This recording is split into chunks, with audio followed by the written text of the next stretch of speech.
Laudato Si, o renascer da esperança sobre o cuidado da casa comum.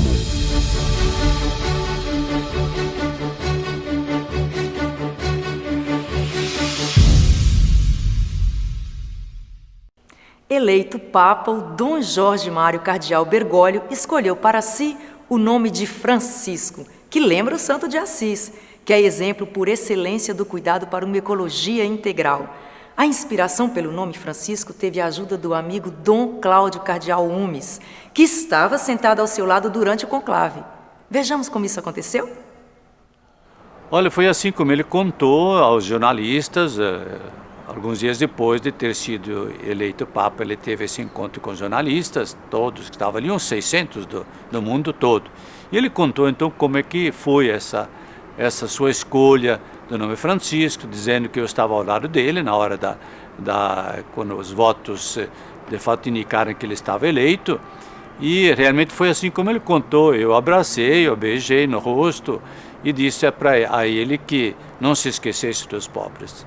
Digo, não te esqueças dos pobres. E isso me veio assim espontaneamente na hora, eu não tinha preparado nada disso. Ele disse que isso mexeu muito com a cabeça dele, com o coração dele. Ele se lembrou dos pobres do mundo inteiro e isso, de repente, lhe fez recordar São Francisco de Assis, o santo dos pobres. E isso também fez logo a associação. Ele também, São Francisco, é o homem da paz, e hoje tem tantos conflitos no mundo. É o homem que nos ajuda a entender como preservar a criação e, portanto, também um dos problemas grandes de hoje em dia. E foi aí que eu decidi de me chamar Francisco. Em 18 de junho de 2015, o Papa Francisco surpreendeu o mundo com a carta encíclica Laudato Si, Louvado Seja, sobre o cuidado da casa comum. O título remete ao Cântico das Criaturas de São Francisco de Assis, no qual ele reconhece o reflexo de Deus em tudo que existe.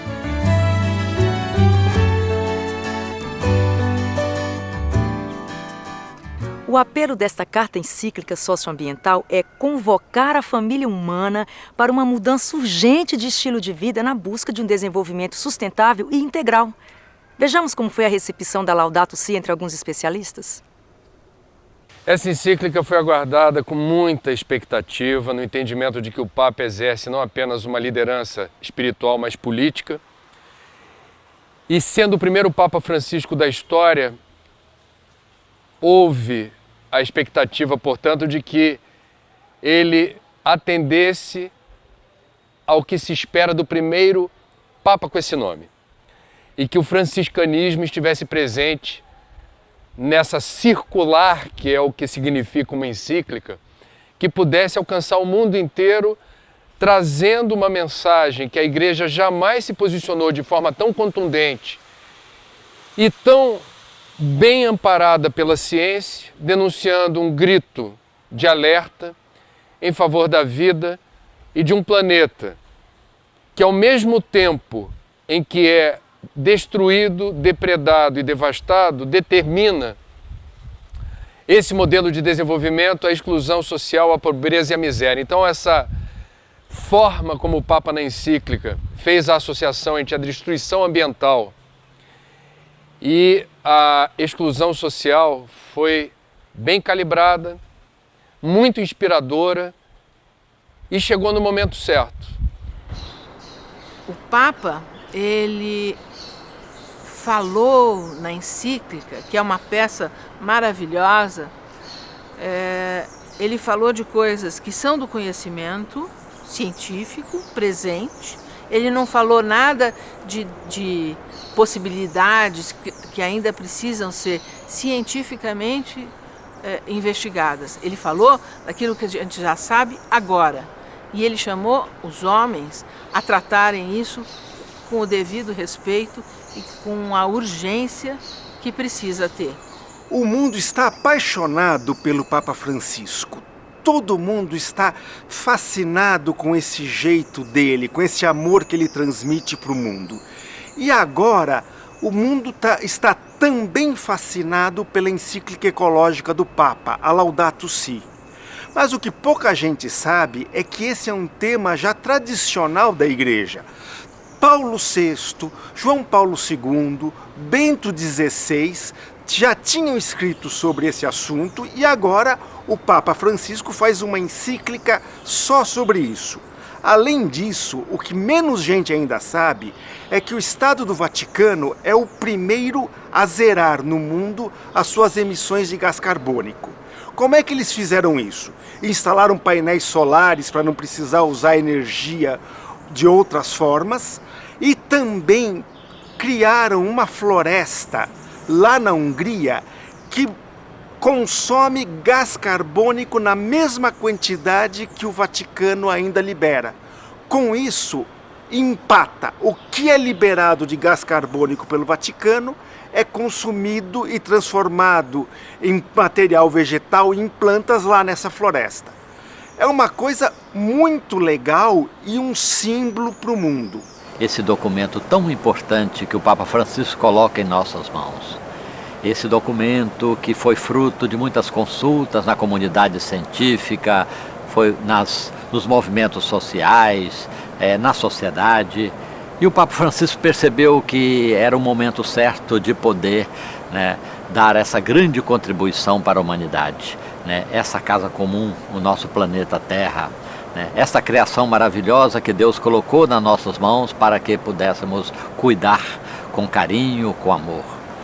Estimular a leitura dessa carta, estimular o diálogo sobre o meio ambiente e as relações interpessoais, Então, tudo isso vem de modo muito positivo para a gente.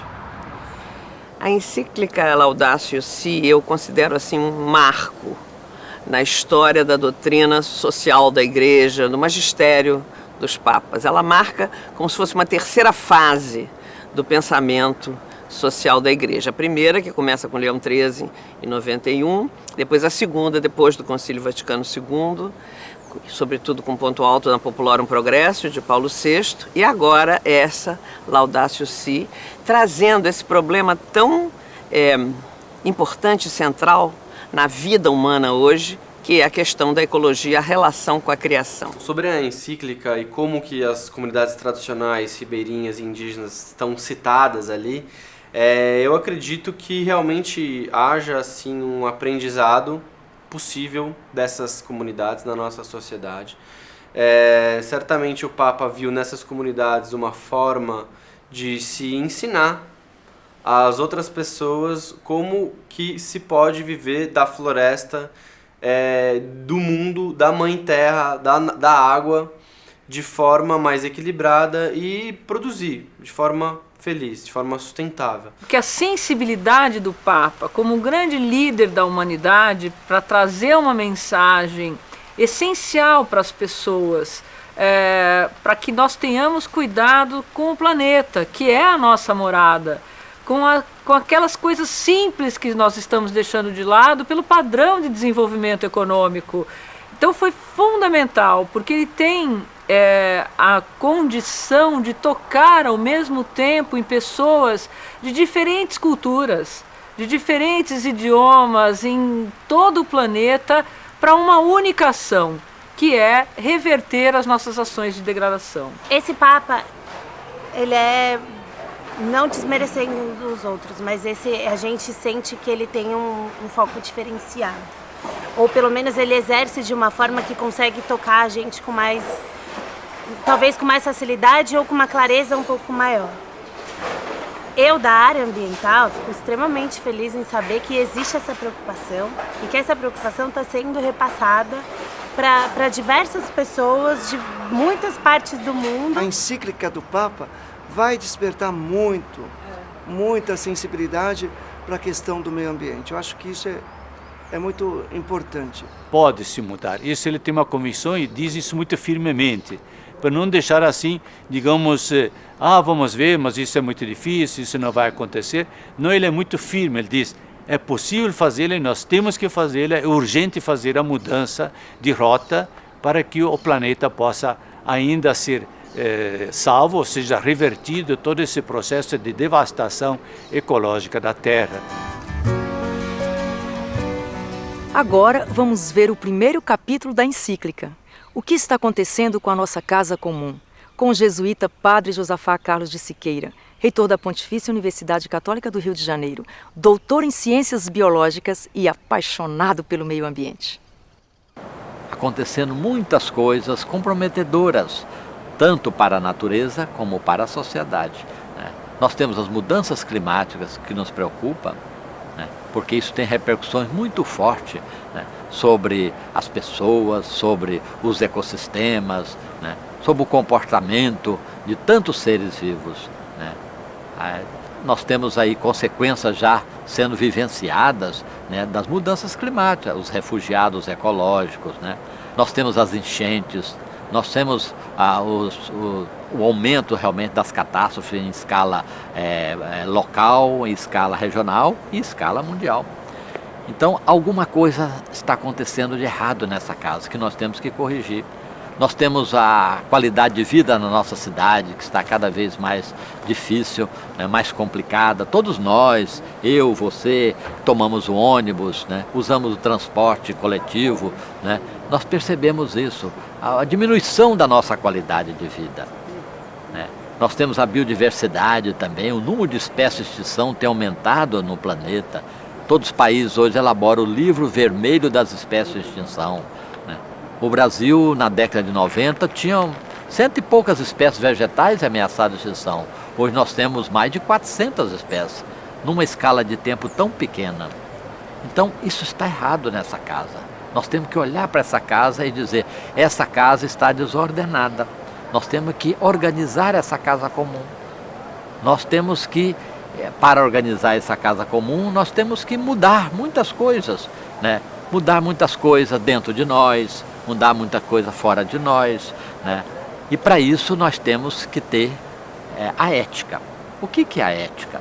A ética é a ciência da normatividade, do comportamento, né? A ética nos dá realmente duas coisas importantes, né? Os hábitos e os costumes, né? Então, se nós queremos, né, organizar essa casa comum, se nós queremos realmente dar a nossa contribuição, né, importante, responsável nessa casa comum, nós temos que já mudar muito de nossos hábitos, né? Fazemos muitas coisas que não são boas para o planeta. Por exemplo, usamos muito plásticos, né? Desperdiçamos muita água, consumimos muita energia, né? Não temos uma relação mais proximal com os seres da natureza. Então nós temos que mudar esses hábitos. Eles estão cada vez mais intensificando e comprometendo a casa comum, fazendo com que a sociedade se torne cada vez mais insustentável. Ou seja, a sociedade moderna está fazendo uma experiência no nível local, da nossa cidade, do nosso estado, do nosso país e do nosso planeta. Está fazendo uma experiência da chamada insustentabilidade. Ou seja, o que é insustentabilidade? É exatamente a experiência dos limites. Nós estamos partindo para modelos insustentáveis, que num espaço de tempo um pouquinho mais, num futuro mais próximo, nós vamos ter consequência muito séria. E por isso nós temos que arrumar casa agora. Agora é o momento de arrumar casa. Por isso o Papa nos chama a atenção sobre isso em Laudato Si. É preciso de olhar primeiro o que está errado nessa casa. Depois dessa consciência, desse ver, que é tão importante, nós temos que começar a julgar também algumas questões que são importantes e que competem a nós, seres humanos. É importante a gente ter claro que o efeito estufa é uma coisa maravilhosa. Por quê? Porque o efeito estufa, ele segura o calor junto à Terra e possibilita o desenvolvimento da vida. Isto é, vem a luz do Sol bate na Terra e volta para o espaço, e aí uma parte desse calor tem os gases que têm a capacidade de reter um pouco esse calor, e aí a vida se desenvolveu na Terra. Esse é um diferencial positivo do nosso planeta e não é em si mesmo ruim. O que acontece é que a atividade industrial, a queima de combustíveis fósseis e uma série de outras emissões de gases acabou tornando essa camada de gases de efeito estufa muito maior do que ela já era. E com isso ela segura o calor junto à superfície e causa o aquecimento global. Além disso, a gente tem, aqui mora o nosso perigo como brasileiros, a destruição da floresta. Isso é um processo enorme. Por quê? Porque a gente tem que o carbono que está no ar, com a luz do sol e a fotossíntese das árvores na vegetação, esse carbono incorpora e vira tronco, folhas, raízes, né? Por isso é que florestar é tão importante, porque a hora que uma planta, e principalmente uma árvore, está crescendo, ela incorpora o carbono, esse que está criando problema para nós, no corpo da árvore. Isso é muito importante. Por isso é que a discussão das florestas é uma discussão super importante. E tirar a floresta é o fim do mundo. É o fim do mundo mesmo, tanto como expressão, quanto como um comprometimento da nossa sobrevivência. E a mudança do clima, a primeira coisa que ela acarreta é aquilo que a gente chama o acirramento dos eventos climáticos. Ou seja, sempre choveu mais no verão, inverno é mais seco, inverno é mais frio, verão é quente. Isso vai mudar. O verão é quente, então nós vamos ter de 30 graus, quente vai ser 40 graus. Se chove numa chuva enorme em São Paulo, 100 milímetros num dia, que é uma mega chuva, com a mudança do clima vai chover 200 milímetros. Então, é aquilo que a mudança do clima vai tornar os eventos climáticos muito mais intensos. E com isso gera problema para a sociedade humana. Por quê? Porque a vida nossa, o ambiente construído no qual a gente vive, ele foi construído com referências de ocorrências históricas de uma natureza.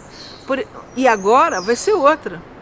A crise hídrica pegou de surpresa a região mais rica do país, né? A região sudeste brasileira é aquela região que concentra maior número de atividades econômicas, de universidades e de população. E, portanto, foi um choque cultural, porque nós estamos acostumados na região sudeste, que é uma região de domínio da floresta atlântica, por isso uma região rica em rios, cachoeiras, em áreas férteis, né, solos férteis para a agricultura. Essa cultura da abundância, né, de que São Paulo, por exemplo, era a terra da garoa, uma cidade com mais de 2.000 rios, hoje enterrados e poluídos ou indisponíveis para as populações, ficaria sem água. Nós crescemos, fomos educados para aquela consciência de que seca era um problema do Nordeste brasileiro, do semiárido brasileiro, né, das regiões de Caatinga, e não numa região de Mata Atlântica. A Mata Atlântica, quando a gente pensa nessa região, São Paulo, Curitiba, Rio de Janeiro, você pensa em grandes florestas, florestas com cachoeiras, rios abundantes, mas a gente se esqueceu que a própria floresta da Tijuca, por exemplo, no Rio de Janeiro, foi uma floresta plantada na época antes da República ainda, no Império, porque o Rio de Janeiro ficou sem água. Os portugueses já perceberam, já sabiam da relação, da importância entre a floresta e a água. A própria Cantareira, em São Paulo, foi construída por ingleses que deixaram ali onde hoje é o Horto Florestal, porque São Paulo também, ainda província de São Paulo, estava já sem água pelo desmatamento, pela formação das cidades. E hoje nós temos que trabalhar para reverter esse processo. A crise hídrica na região sudeste é um alerta de como as nossas ações humanas têm interferido rapidamente nos impactos do clima e as consequências são duras para todos nós.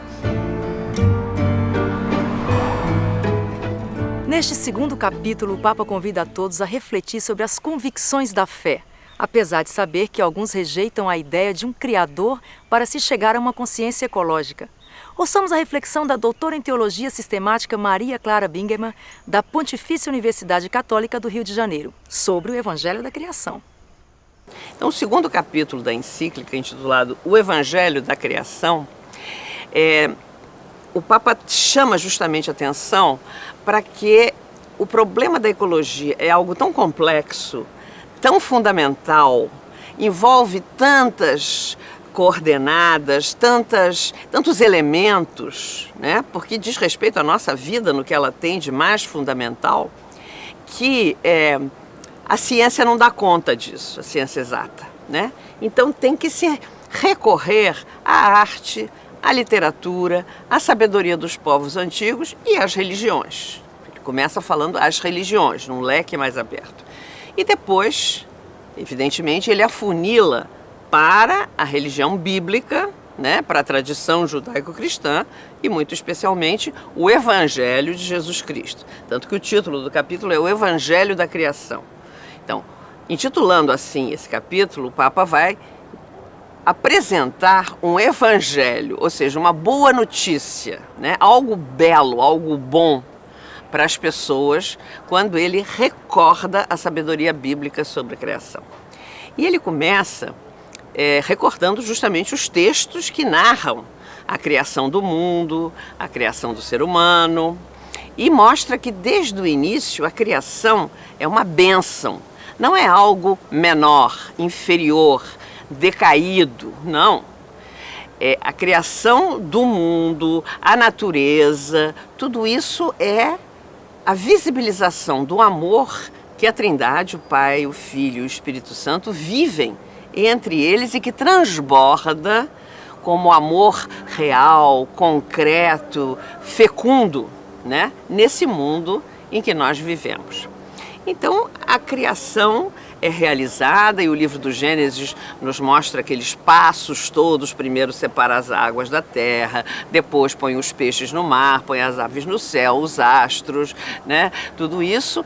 E finalmente cria o ser humano, o homem e a mulher. E diz a eles: crescei e dominai a terra. Era a tradução que se fazia do mandato bíblico e se entendeu isso de uma maneira muito ruim, nefasta. O ser humano entendeu isso muitas vezes como ele tendo que ser aquele que tem um desejo soberano sobre a natureza e pode fazer o que quiser, né?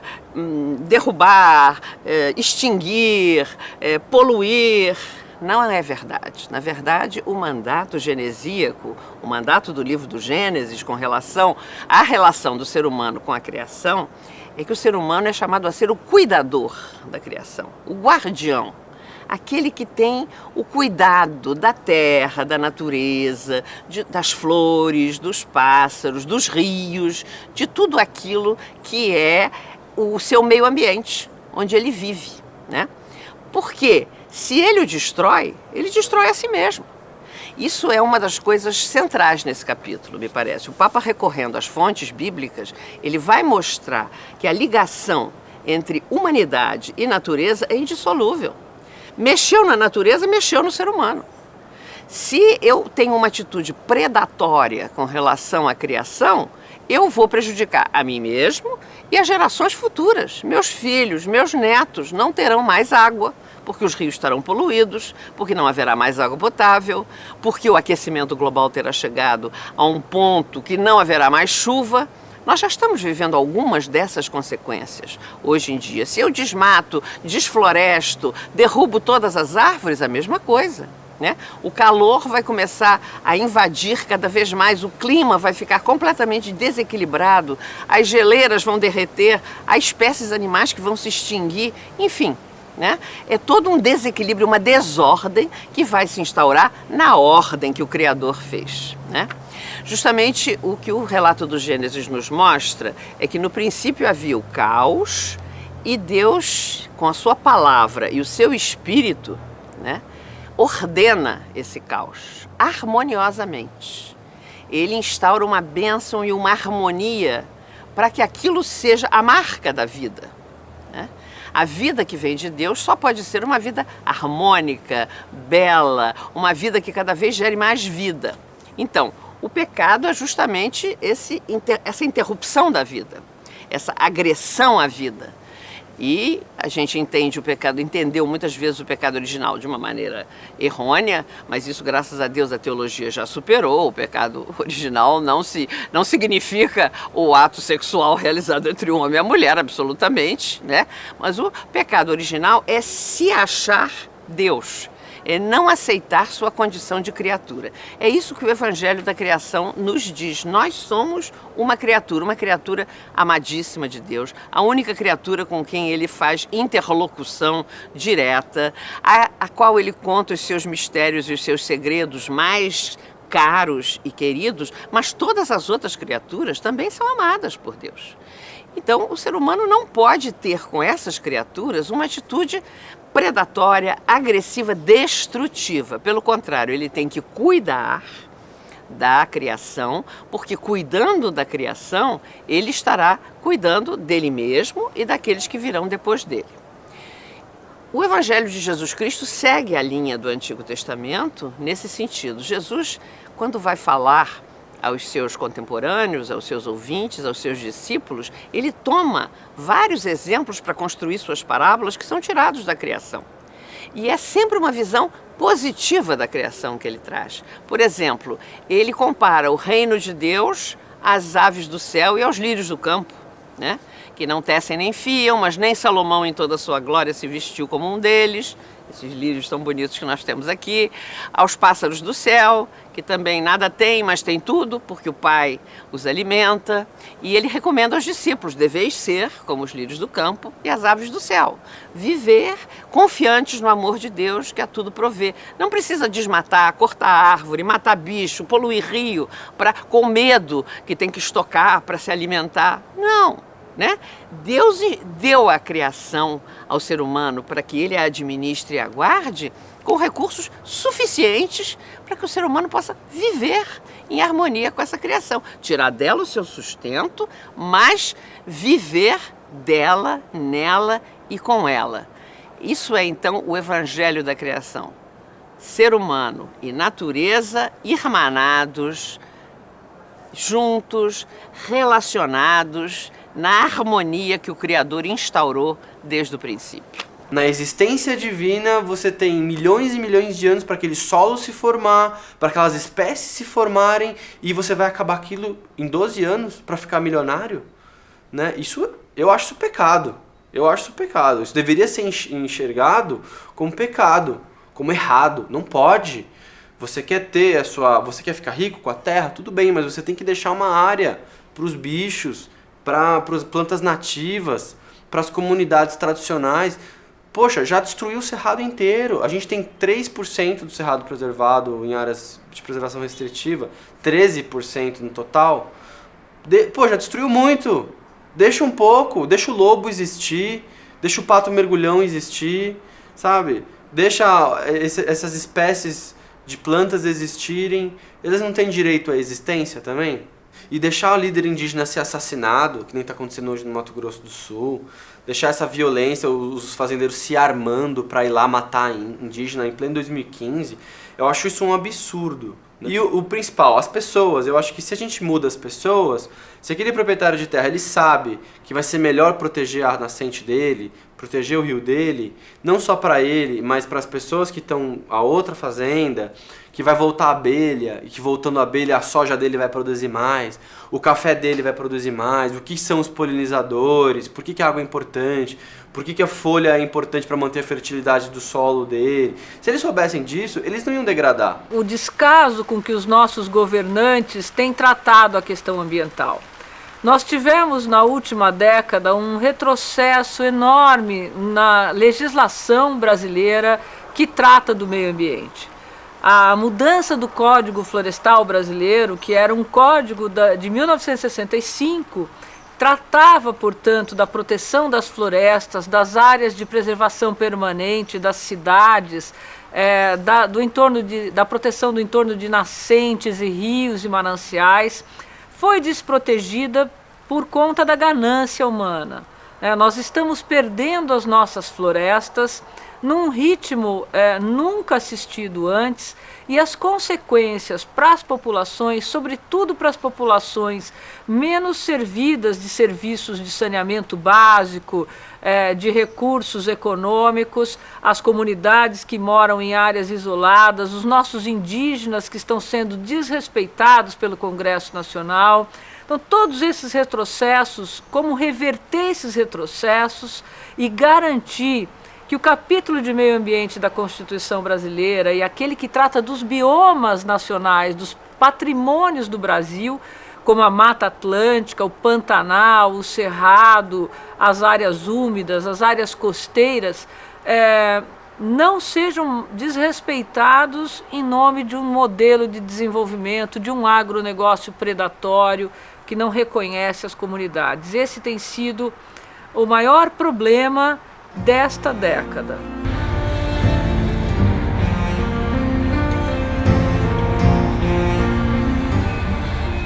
Vivemos num tempo em que o poder da tecnologia nos coloca diante de uma encruzilhada.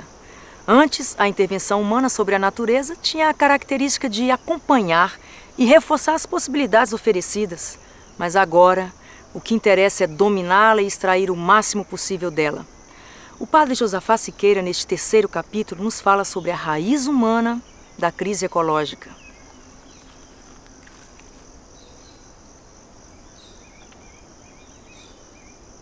O Papa diz na encíclica Laudato Si que uma das melhores maneiras de poder tirar esse absolutismo do homem em relação ao domínio arbitrário sobre todas as coisas é colocando mais Deus no lugar.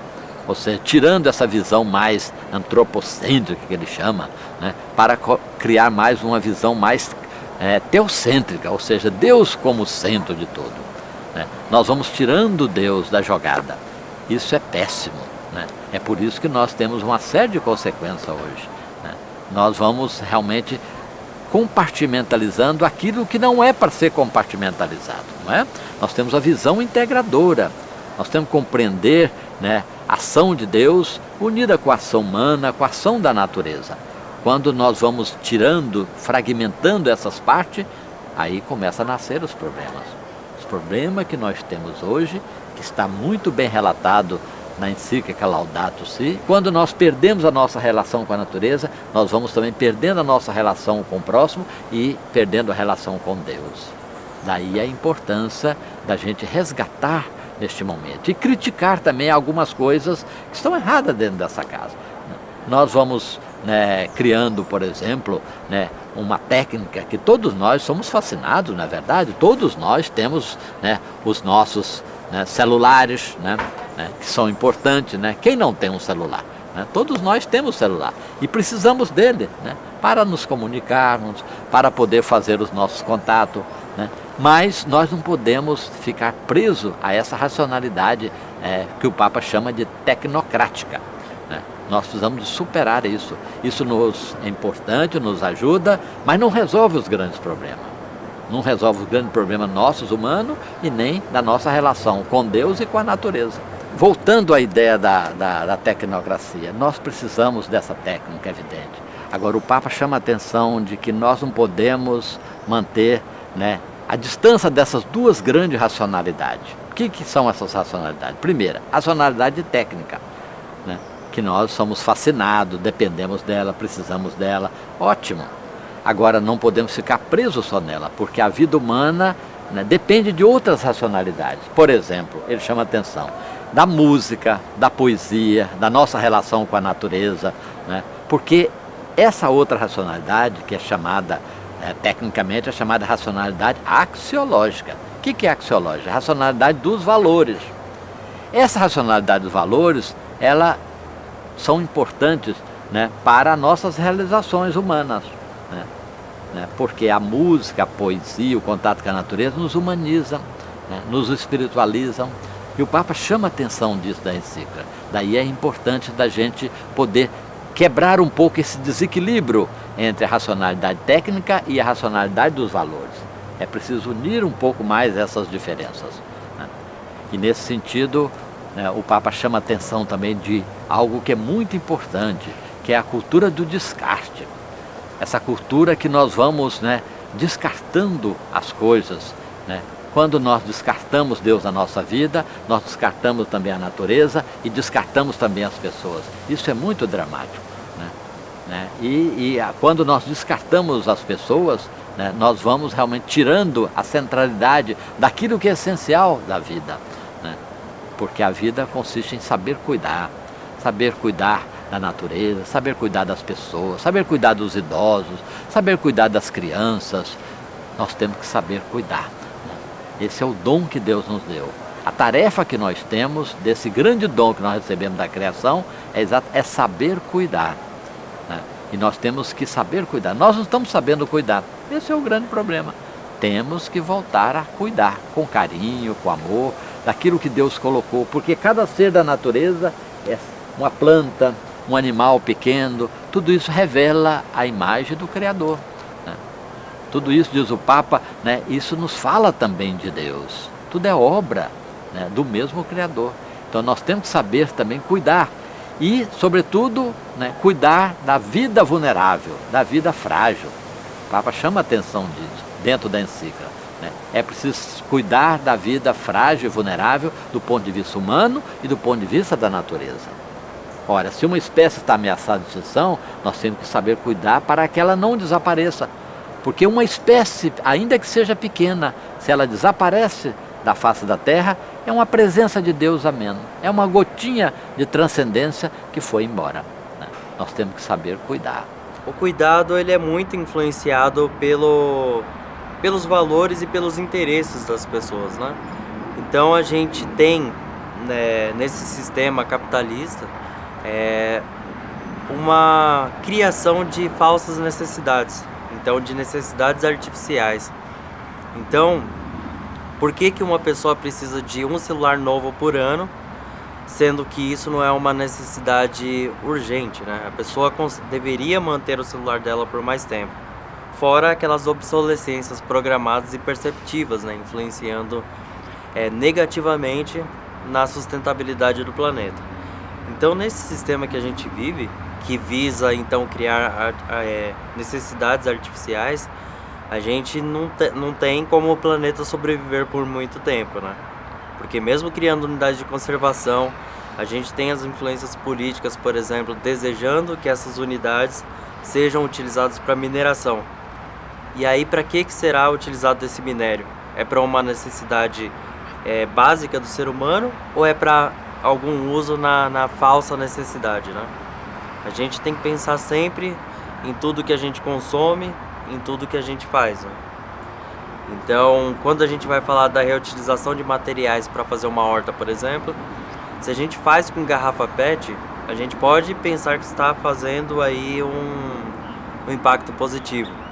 Mas, às vezes, a pessoa que está fazendo plantio numa garrafa PET, ela está tirando aquele peso da consciência dela. Ela está pensando, então eu posso continuar tomando refrigerante como eu sempre tomei e plantar um alface aqui. Então isso não é o modo correto de se pensar, né? A gente tem que pensar na redução dos consumos. Então pensar o que a gente está consumindo e para quê. E pensar também na forma mais adequada de fazer o consumo, né? É melhor consumir um refrigerante ou uma fruta nativa que está sendo produzida no modo adequado e preservando até a água, né? E ajudando agricultores. Então é sempre bom relacionar todas essas coisas. E nós precisamos prestar muita atenção porque está para entrar no Brasil a exploração do gás de xisto. O gás de xisto, que já contaminou áreas e deixou regiões indisponíveis no Texas, nos Estados Unidos, usa para quebrar uma fissura de rochas que estão no subsolo, numa camada muito profunda do subsolo, a água. Eles perfuram o solo e quebram as rochas para explorar o gás com a água e usam tanto produto químico que torna todas essas águas de aquíferos indisponíveis para consumo humano, para a dessedentação de animais, produção de alimentos, envenena-se todas essas águas e não há como descontaminar. E o Brasil está prestes a autorizar a exploração de gás do xisto no Paraná e no oeste paulista, justamente na região do aquífero Guarani. Isso não pode acontecer, nós precisamos alertar os parlamentares, os governantes e, sobretudo, o governo brasileiro, de que queremos água para as nossas populações, para as atuais e futuras gerações, e não o gás de xisto.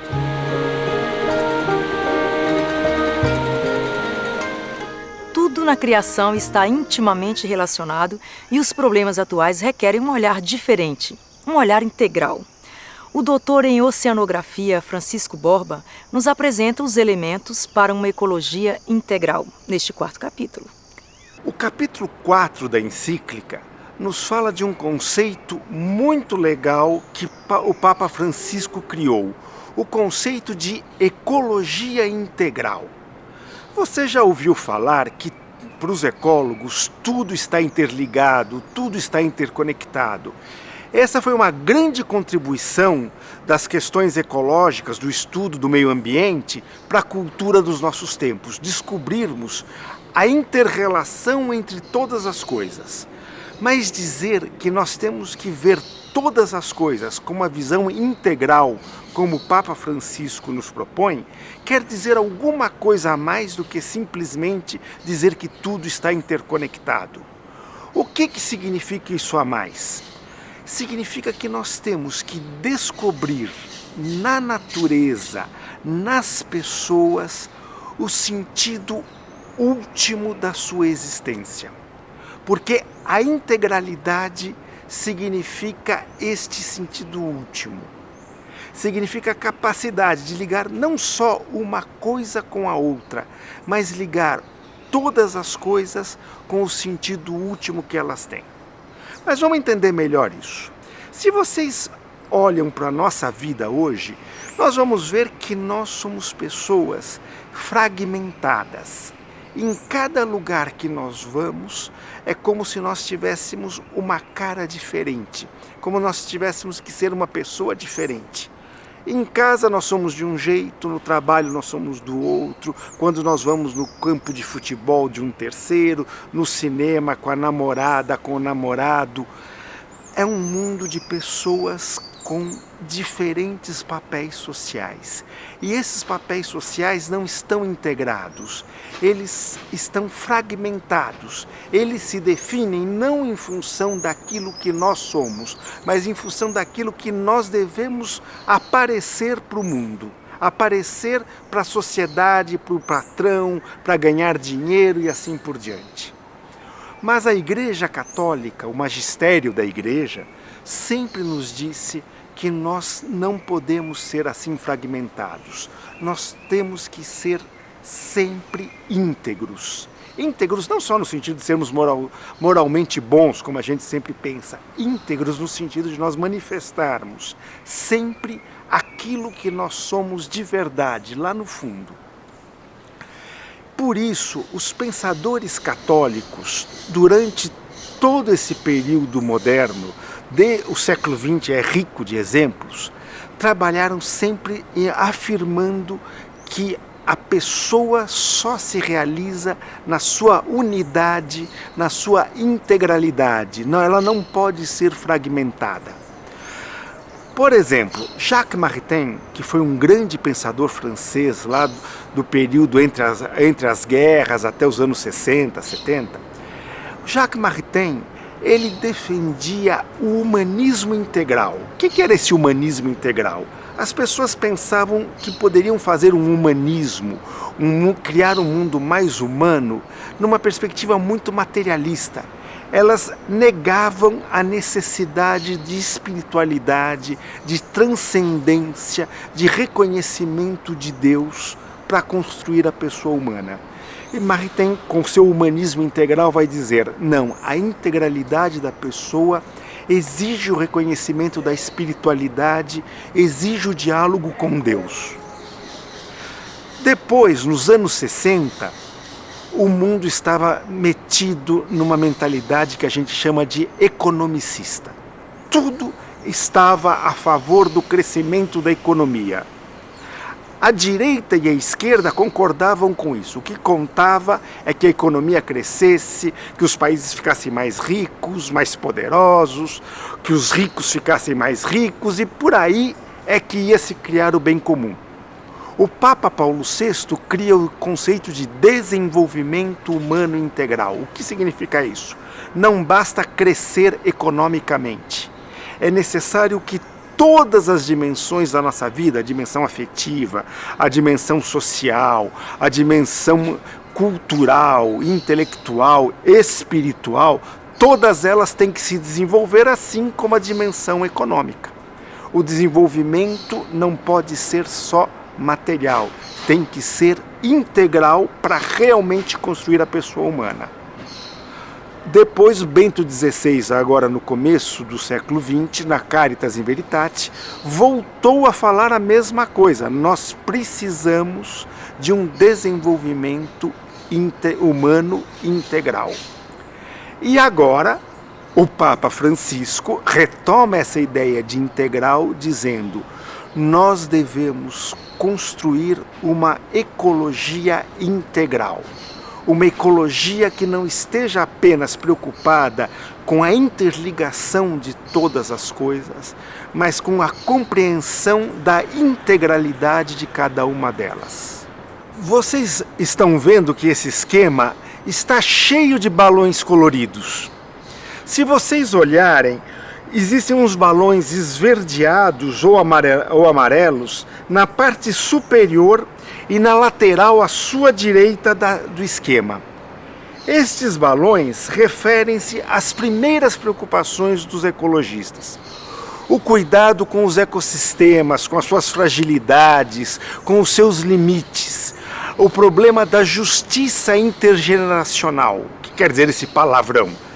Não é justo que nós usemos todos os recursos do meio ambiente hoje, degrademos os ecossistemas e as futuras gerações fiquem sem poder utilizar, desfrutar, conviver com essa beleza, com esse dom que nos foi dado.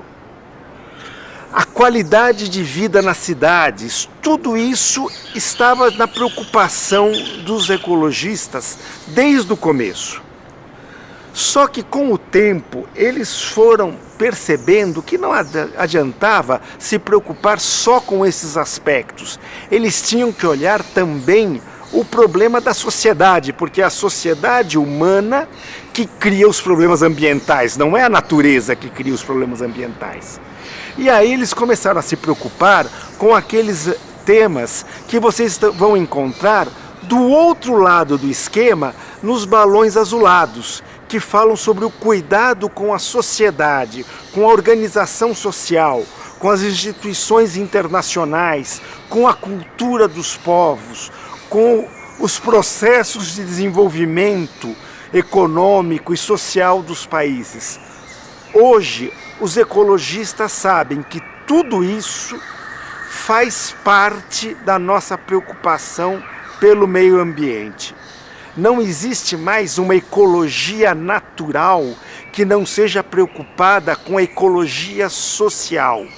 Sociedade e natureza andam juntas se a gente quer defender o meio ambiente. Vejam lá no esquema, na parte de baixo, aqueles balões de cor alaranjada e avermelhada. O que o Papa diz ali? Existe não apenas a ecologia que está fora de nós. As leis da natureza não existem só para aquilo que está fora de nós. Existe uma ecologia do homem, que é uma ecologia do nosso corpo, do modo que nós somos. Nós temos que cuidar do nosso organismo, temos que respeitar a nossa natureza.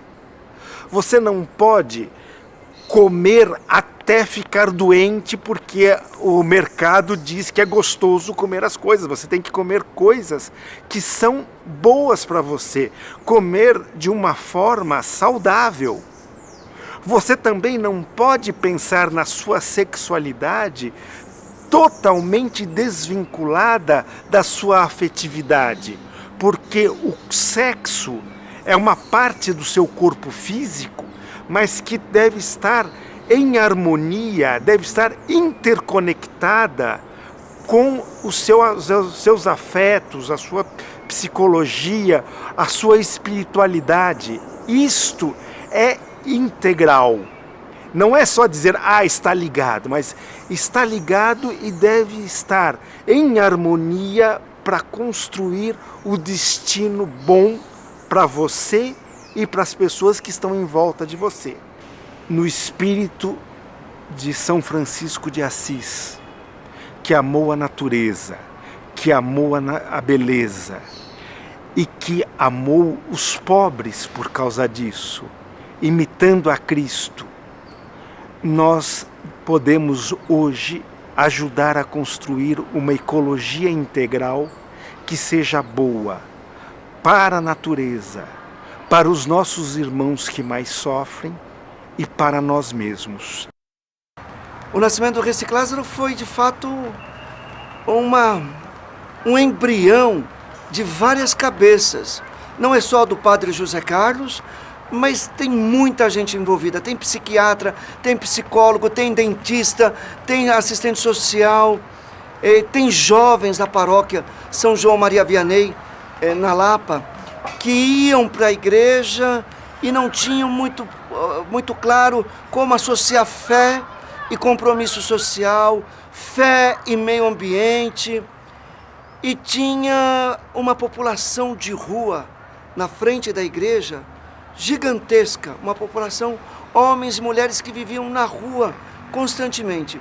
E o que eu fiz? Eu peguei esse grupo de jovens e tentei e fiz uma aproximação com essa população de rua. Foi catastrófico, porque a população de rua, quando eu chegava, eles mudavam para o outro extremo da praça. Aí eu ia para o outro extremo, eles iam para um outro extremo, e a gente ficava brincando de ping-pong. Reuni todo mundo e falei assim, o que a gente pode fazer? E aí surgiu a ideia de uma assembleia com os próprios moradores da casa, os próprios usuários da casa, os próprios homens e mulheres em situação de rua. Aí fizemos uma assembleia e interessante que 99% tinha uma familiaridade muito grande em catar latinha, em catar papelão, né? Mas de uma maneira muito desarticulada, muito explorada, porque pegavam um papelão, enchiam um caminhão de papelão, iam no comerciante e vendiam por uma garrafinha de pinga, o dinheiro de uma garrafinha de pinga. Exploração aí. As pessoas no começo iam para a missa, achavam extremamente estranho como é que numa homilia o padre associa evangelho com meio ambiente.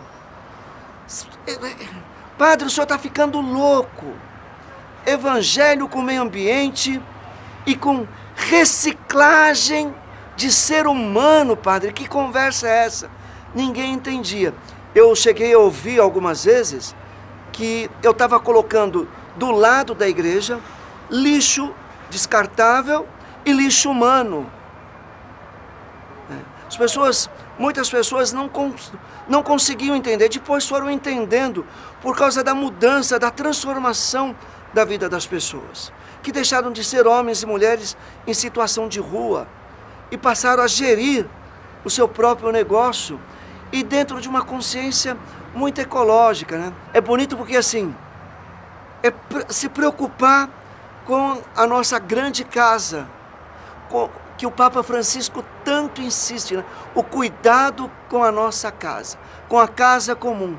Então é assim, a gente fazia todo um trabalho com essa população que eles estavam ao mesmo tempo cuidando desta grande casa e cuidando também deles. A cooperativa, ela é modelo e é exemplo para todas as outras e todos os modos de trabalho.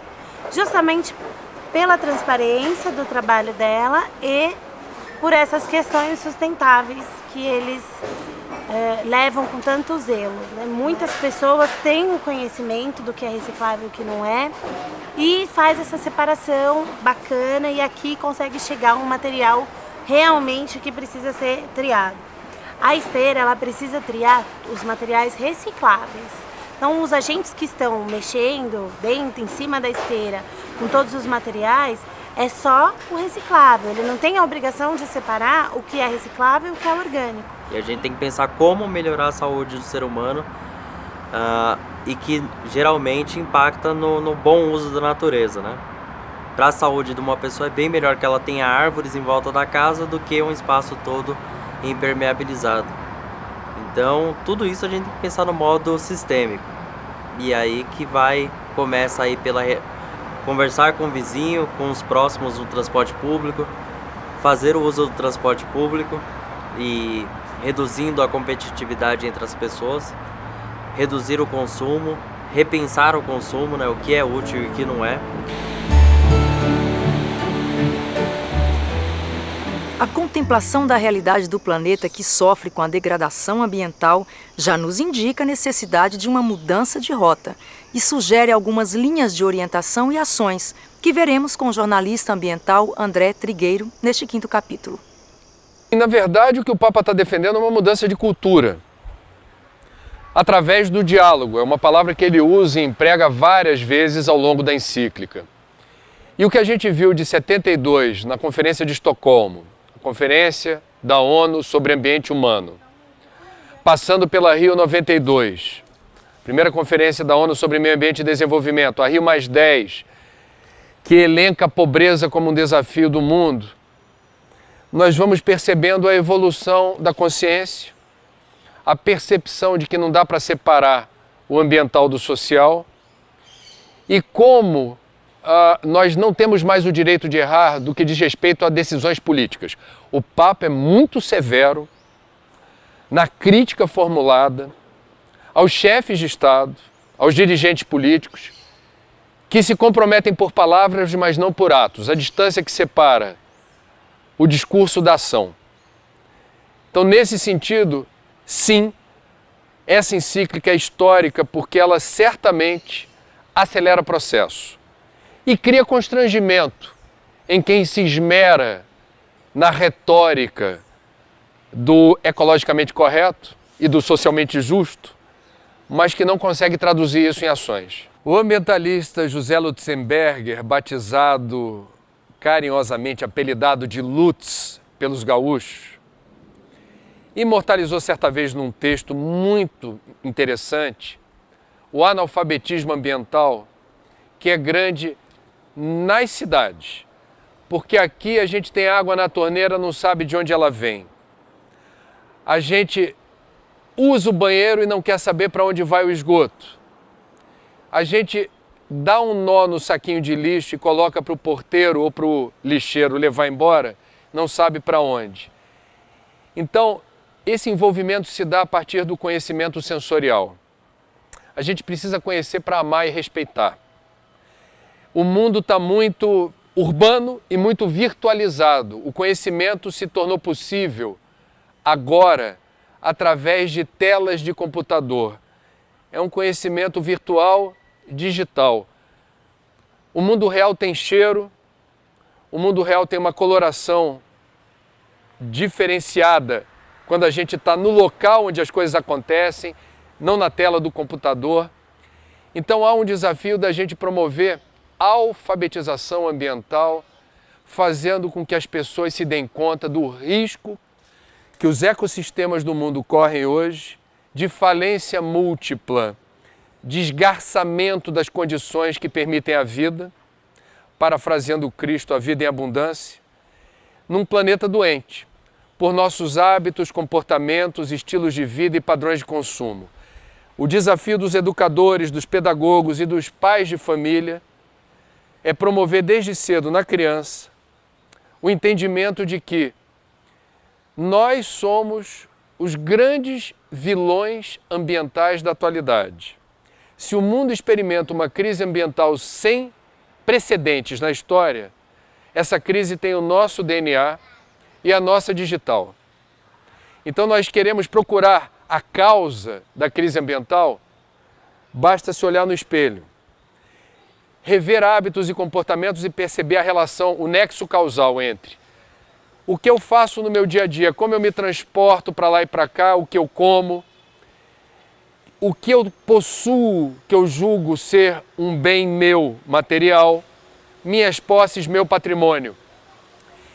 Tudo que eu tenho eu preciso ter, tudo que eu não tenho e ambiciono ter é necessário possuir, e tudo isso vai nos dando respostas sobre como a sociedade de consumo, e o consumismo é denunciado pelo Papa na encíclica, está por detrás dessa crise. Educação, sugerindo e inspirando uma nova atitude em relação ao planeta. O Brasil tem uma matriz energética limpa, o Brasil é um país que ostenta uma condição ímpar no mundo. Agora, nós estamos sendo severamente castigados pela mudança do ciclo da chuva, que é resultado da mudança climática. Jamais se viu em São Paulo 2 verões consecutivos com tão pouca chuva na maior cidade do Brasil. Jamais se viu isso. E isso determinou a escassez de água doce limpa, o fato dos paulistas e paulistanos estarem tomando água, tomando banho com volume morto. Significa dizer que nós precisamos de outras fontes limpas e renováveis, mas aquela que tem sido alvo de maior investimento são as termoelétricas que usam óleo, carvão e gás. Então nós temos a opção de não ficarmos tão escorados em combustível fóssil daqui para frente. A gente precisa buscar fontes que não sejam apenas hídricas, mas abrir caminho para a energia eólica, que já é uma opção. Aproximadamente 4,5% de toda a energia do Brasil já vem do vento, e o solar, que não pode responder, como hoje, por míseros, desprezíveis 0,01% da matriz energética. O pior ponto de insolação do Brasil é 40% mais interessante do que o ponto de maior insolação na Alemanha. Nós temos um potencial incrível, ainda desprezado, que pode ser um caminho. Solar, eólico, biomassa, estimular etanol e biodiesel, por aí a gente vai bem. O Papa chama o clima de um bem comum.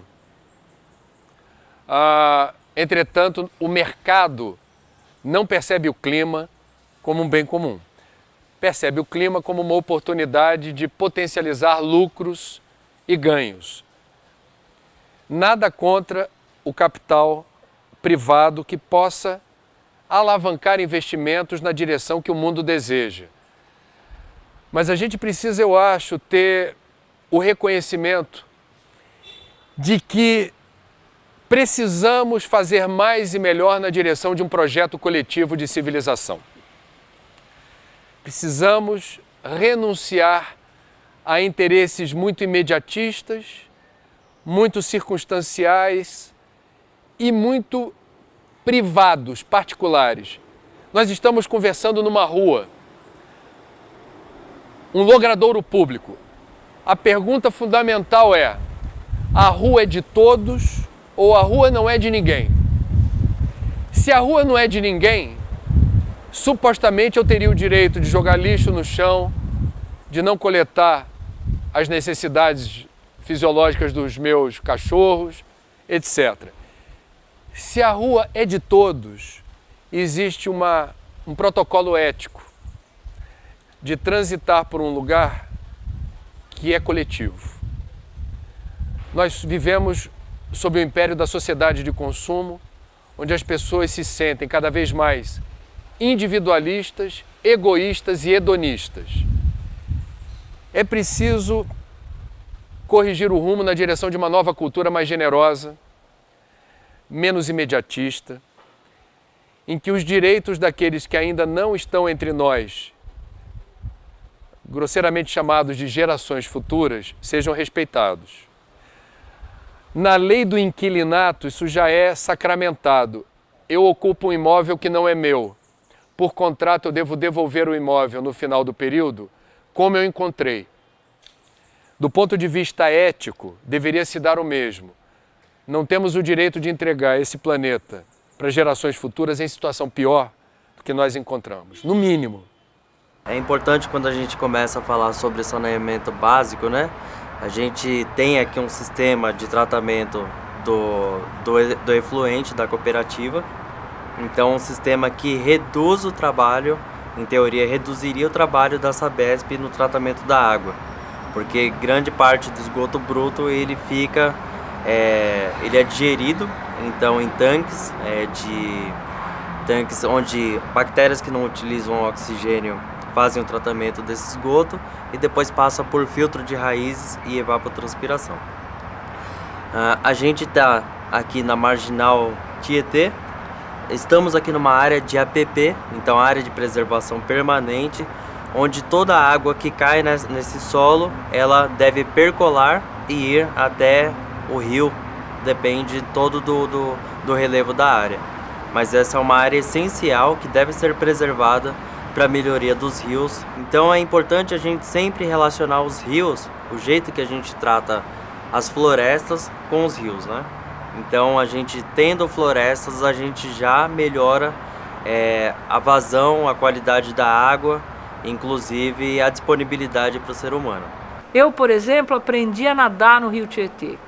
Até os anos 70, todo caipira do interior paulista tinha nas cidades ribeirinhas do Rio Tietê, eu me chamo Ribeiro justamente porque sou filha de morador de beira de rio, nadávamos nesse rio. Meus filhos e, quiçá, meus netos não poderão mais nadar no Rio Tietê. Poluir é muito rápido. Degradar um recurso natural é muito rápido. Em menos de duas décadas, nós matamos um rio de 1.100 quilômetros. O Rio das Bandeiras, que era o Tietê dos paulistas, virou o rio da degradação, marginalizado, retificado e morto, fétido na capital paulista. E nunca mais cidades como Itu, Porto Feliz, Tietê vão poder ter seus filhos pescando, bebendo da água do Tietê, porque por mais que a gente invista em tecnologia e despolua, nossa ação urbana é tão poluente, a carga difusa de poluição é tão grande que no máximo nós conseguiremos utilizar essas águas para usos não nobres, como eram os usos múltiplos. Isso precisa ser combatido e precisa ser revertido. Estamos lutando para que rios que hoje são enquadrados como classe 4 no Brasil, o Brasil tem uma legislação que enquadra os rios, classifica os rios de acordo com os usos da água. E essa classificação varia de 1 a 4. Rio de classe 1 é aquela água nobre, disponibilizada, protegida só para abastecimento humano e ecossistêmico. Classe 2 também não pode receber esgoto tratado e a água também é utilizada para usos múltiplos. Classe 3 recebe efluentes mediante tratamento de esgoto e suas águas podem ser captadas para abastecimento humano, dessedentação de animais a partir de tratamento simplificado.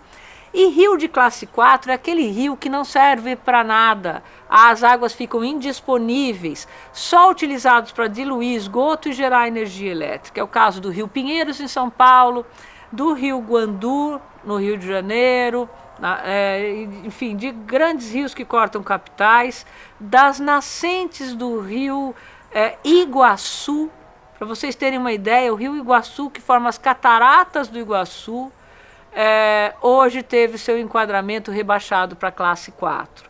A SOS Mata Atlântica luta no Brasil para que a nossa legislação acabe com rios de classe 4 e nós não tenhamos mais águas indisponíveis pela forma mais perversa de desperdício, que é a poluição das águas. A poluição das águas é responsável no Brasil por mais de 70% das doenças que levam a internações hospitalares e a óbitos. São doenças de veiculação hídrica, hepatite, diarreia, cólera. Doenças simples de se evitar se nós tivéssemos investimentos em saneamento básico. Então, essa é uma luta da SOS Mata Atlântica. Investir em saneamento básico para que a gente tenha rios despoluídos, disponíveis para usos múltiplos das populações.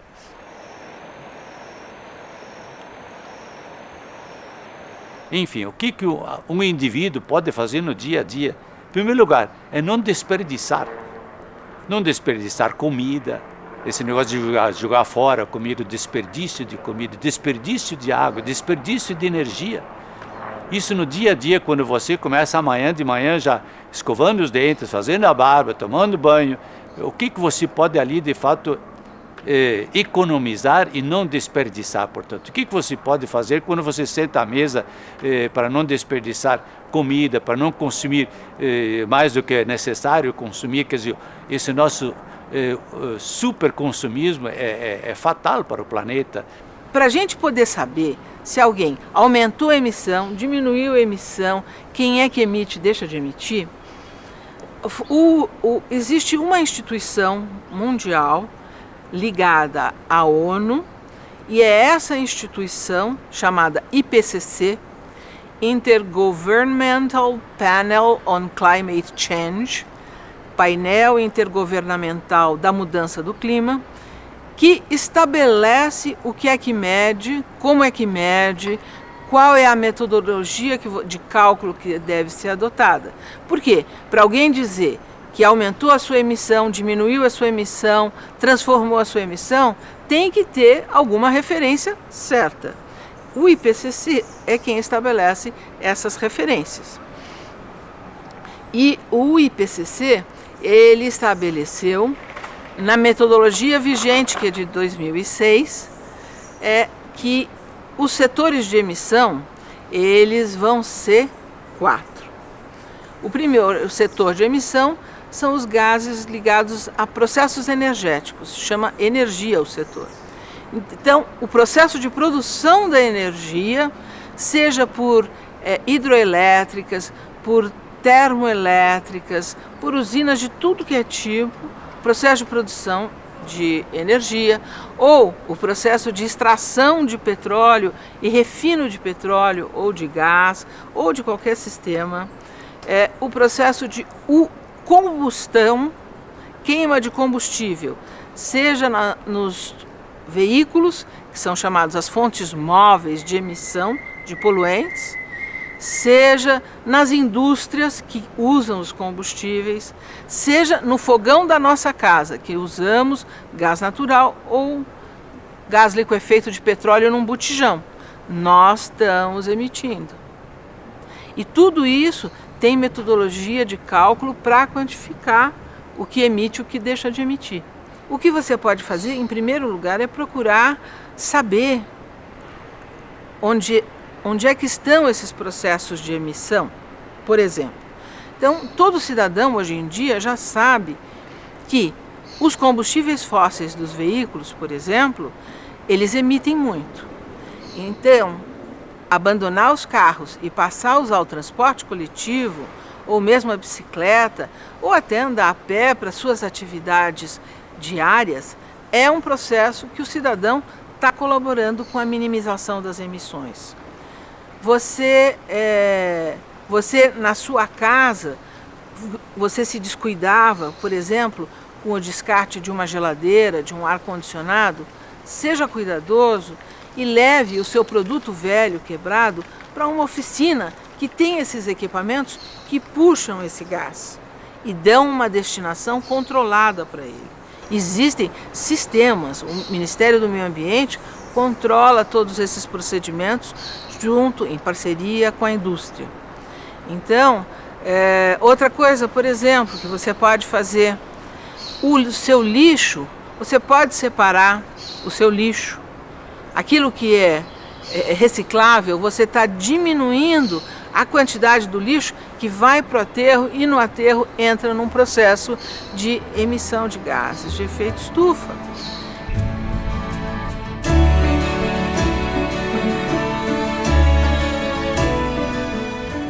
Chegamos ao último capítulo, onde a encíclica nos apresenta os passos para uma educação e uma espiritualidade ecológicas.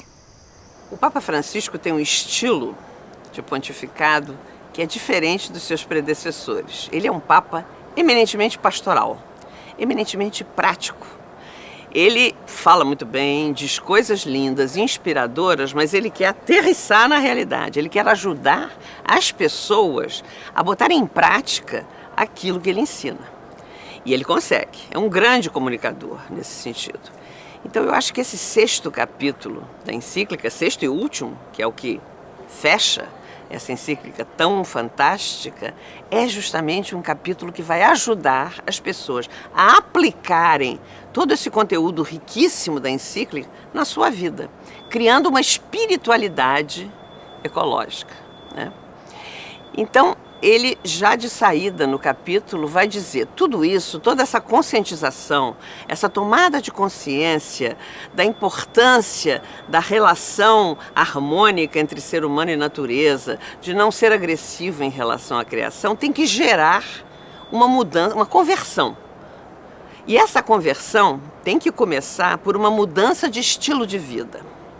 Como é o nosso estilo de vida hoje, nas sociedades modernas, hipermodernas? É um estilo de vida totalmente antiecológico. A gente não sente, a gente pensa que ecologia é só o mico-leão dourado, o boto cor-de-rosa, as grandes reuniões das cumbres das grandes nações, que isso é que é... Não. Também passa pela nossa vida cotidiana, pelos nossos hábitos de consumo, pelos nossos hábitos alimentares, pela nossa maneira de viver, pela nossa relação com a nossa corporeidade, com o nosso corpo, né? Então, essa mudança de estilo de vida me parece que é essencial no sentido de abrir uma nova etapa no avanço do pensamento e da consciência ecológica. Nós vivemos numa sociedade com uma abundância de meios e uma escassez de fins. Nunca tivemos tantos meios, muitíssimos meios. Temos a internet, temos as redes sociais, os celulares cada vez fazem mais coisa, daqui a pouco vão pensar no nosso lugar. Tudo isso está nas nossas mãos. Mas a gente muitas vezes não tem um horizonte largo para onde empregar esses meios todos. E acaba transformando os meios em fins. Então, como transforma os meios em fins, insaciavelmente vamos querendo ter mais e passar para um novo modelo. E tudo que a gente compra tem uma obsolescência muito rápida, né? Comprar é um ato moral, dizia o Papa Bento XVI, diz o Papa Emérito Bento XVI. E é mesmo, né? Comprar por comprar, aumentar o caixa do mercado, é entrar num jogo que nunca mais para e que prejudica os outros seres humanos, evidentemente, porque o dinheiro que nós estamos gastando em coisas absolutamente desnecessárias, supérfluas, que não ajudam em nada a ninguém, vão ser o dinheiro que está faltando na mesa do pobre, o dinheiro que está faltando para alguém que precisa para uma coisa importante e séria, né? Então, me parece que essa mudança de estilo de vida, na direção, então, de uma maior sobriedade, né, de uma maior simplicidade de vida, é fundamental.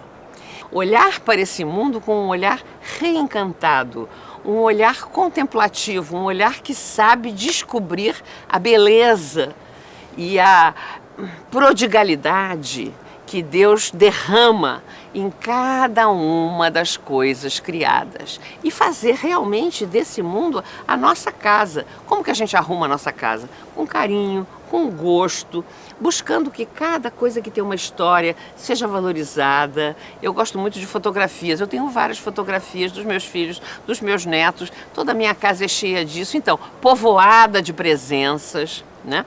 Isso é que a gente é chamado a fazer no cuidado da casa comum, pensando sempre que não somos os únicos donos. Toda a humanidade é dona dessa casa comum. Os pobres não têm por que estar exilados das benesses da criação. Eles têm que participar, eles têm que poder usufruir, eles têm que poder gozar, porque se trata de gozar, desfrutar dessa maravilha que está ao nosso alcance. Mas só poderemos fazer isso se os nossos sentidos estiverem livres, abertos, liberados, né? Sóbrios, simples, para poder perceber, então, com o tato, a tessitura das diferentes flores, das diferentes superfícies, com o ouvido, ouvir o gorjeio dos passarinhos, com os olhos, apreciar a beleza das flores, a florada dos ipês, não tem nada mais lindo do que isso. Enfim, e com o gosto, nos alimentarmos das frutas que os pomares dão, mas não para fazê-las, encaixotá-las em em caixa de papelão, que é papelão, para fazer a caixa de papelão teve que derrubar não sei quantas árvores, irresponsavelmente, somente visando o lucro, né?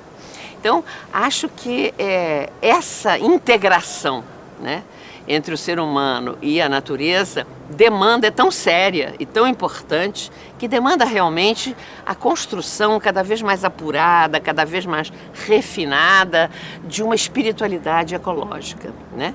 E essa espiritualidade é que vai então nos fazer compreender no dia a dia, na nossa vida, em cada detalhe do nosso cotidiano, que a criação não é uma inimiga a ser conquistada, mas é meio de salvação para nós, né? E é o nosso habitat, é o lugar onde a gente vive. E a gente deve cuidar dela para que a vida seja vida para nós e para todos, né? Eu termino citando um grande místico do século XX, Teilhard de Chardin. Era um grande cientista. Suas descobertas, inclusive, foram muito ousadas para a época. Ele ficou meio de quarentena, né, porque não se sabia até que ponto aquilo podia ser aceito. Hoje é tranquilamente aceito. Mas ele tinha uma visão do universo que é uma maravilha. Para ele, o universo era o ritmo do universo era uma verdadeira Eucaristia.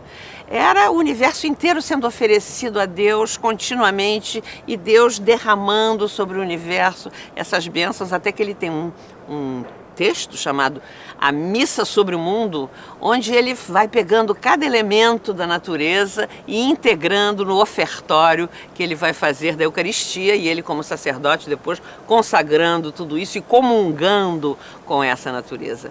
Eu acho que a espiritualidade ecológica tem essa meta, esse objetivo, nos levar a uma comunhão com o ecossistema, com a natureza, com tudo que nos cerca, né? E, estando em comunhão com a natureza, estaremos também em comunhão com os outros seres humanos, nossos semelhantes, que também são chamados a essa comunhão.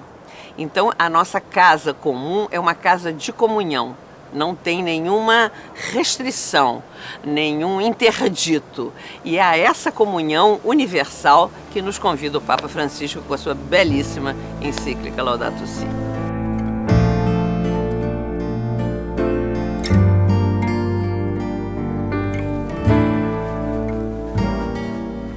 Laudato Si convida toda a humanidade ao senso de urgência e responsabilidade para um novo estilo de vida econômico e socialmente justo, viável e sustentável.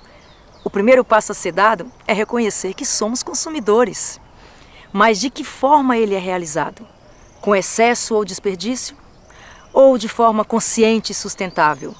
Outro passo é buscar informações sobre o cuidado com a casa comum, fomentar ações sustentáveis, concretas, começando do pequeno que faz grande diferença no dia a dia. Primeiro a gente tem que fazer a mudança em casa. Temos que reciclar, reaproveitar a água. E eu utilizo o meio de transporte público também para ajudar a preservar o meio ambiente. Nós podemos sim melhorar o meio ambiente, que toda a nação, toda a população fizesse o bom, utilizasse a água de chuva, a água de reuso. A questão do aquecimento global, eu acredito que dá sim, a pessoa colaborando, cada um se conscientizando, dá para a gente reverter a situação. Confiemos nas palavras do Papa Francisco. Deus nos dá as forças e as luzes necessárias para prosseguir e não nos deixa sozinhos, porque Ele se uniu definitivamente à nossa terra e o seu amor sempre nos leva a encontrar novos caminhos. Que Ele seja louvado. Louvado sejas, meu Senhor, com todas as tuas criaturas, especialmente o Senhor Irmão Sol, que clareia o dia e com sua luz nos alumia. Ele é belo, radiante, com grande esplendor. De ti, Altíssimo é a imagem. Louvado sejas, meu Senhor, pela irmã Lua e pelas estrelas, que no céu formastes claras e preciosas e belas. Louvado sejas, meu Senhor, pelo irmão Vento, pelo ar, ou nublado, ou sereno, e todo o tempo pelo qual às tuas criaturas dás sustento. Louvado sejas, meu Senhor, pela irmã água, que é muito útil e humilde, e preciosa, e casta. Louvado sejas, meu Senhor, pelo irmão fogo, pelo qual iluminas a noite, e ele é belo, e jucundo, e vigoroso, e forte.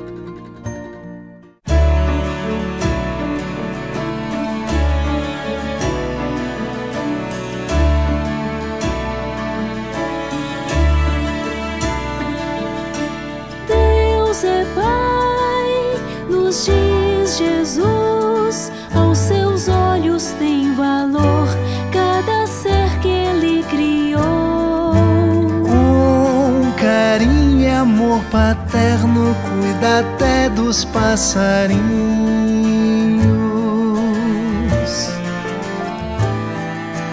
Foi Jesus que assim falou, pois amando a natureza descobrimos o sinal Que em cada criatura Deus deixou de seu amor.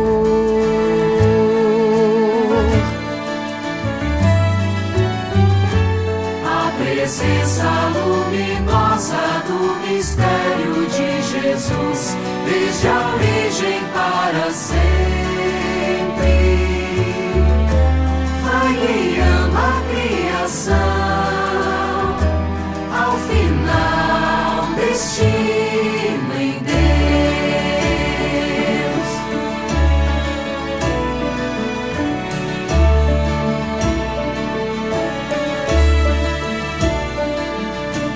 Deus é Pai, nos diz Jesus, aos seus olhos tem valor cada ser que Ele criou. Com carinho e amor paterno, cuida até dos passarinhos.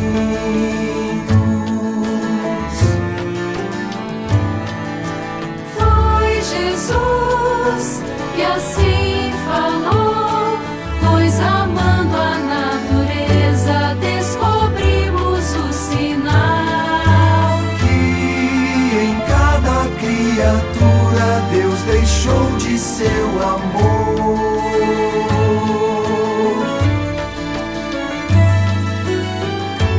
a presença luminosa do mistério de Jesus, desde a